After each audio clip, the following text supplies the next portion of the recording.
আল্লাহর হাবিব সাল্লাল্লাহু আলাইহি ওয়াসাল্লাম বলতেছেন, ওয়াজুহু ইয়াউমাইযিন নাঈমা লিসাইহা রাদিয়া।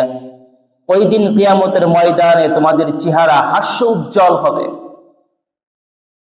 তোমরা কোনো পেরেশানিতে থাকবা না। মানুষ যখন বলবে ইয়া নাফসি ইয়া নাফসি, মালিক আমাকে বাঁচাও, ওই দিন তোমরা নিশ্চিন্তায় আল্লাহর আরশের ছায়াতলে আরামে তোমরা গমন করবে, কোনো টেনশন থাকবে না। আর যদি তোমরা ওই দিন আল্লাহ রাব্বুল আলামিনের দুনিয়ার থেকে নাফরমানি করে যাও, ওই দিন এমন গ্রেফতার হইবা, জাহান্নামে পুড়তে পুড়তে পুড়তে পুড়তে ফেরেশতাদেরকে বলবে, ও ফেরেশতারা, ডাকতে থাকবে। অনেক বছর পর ফেরেশতারা উত্তর দিবে, কি হয়েছে?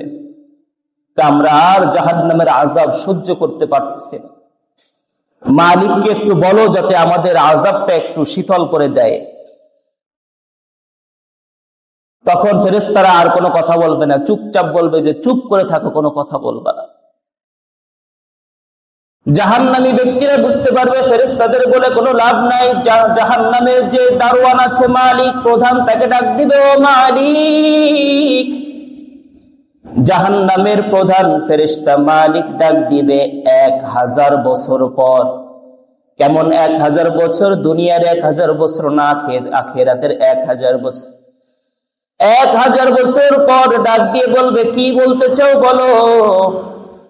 জাহান্নামী ব্যক্তিরা বলবে, ও মালিক, জাহান্নামের প্রধান দারোয়ান, আল্লাহকে একটু বলেন মালিক যাতে আমাদের আযাবটা মাফ করে দেন। মালিক ধমক দিয়ে বলবে, চুপ থাকো নাফরমানের দল, কোনো কথা বলবে না, চুপচাপ আযাব ভোগ করো।